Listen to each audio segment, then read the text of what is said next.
In this video, I'm going to show you how to close your Shopify store for maintenance. Now, in order to do this, what I recommend that you guys do is enable password protection. And this basically allows only people with the password to view the store.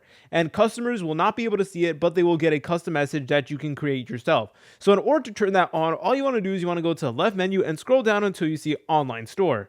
Once you're over here, please go ahead and select on preferences, just like this. And then from here, you guys can create a password and a message to your visitors. So you want to create a password that you and your entire team can remember. And while your site is in maintenance, then you guys can go ahead and give a message to your visitors, type something along the lines of "be right back" or something like that, or "we're currently working on maintenance," but you just want to communicate to your customers that your site is currently under maintenance. And then at any point in time, you guys can go ahead and just turn this option off right over here. And whenever you're done with your maintenance, just go ahead and turn off password protection right over here, and then you should be good to go. If you guys found this video helpful, make sure to leave a like and subscribe. I'll see you in the next tutorial.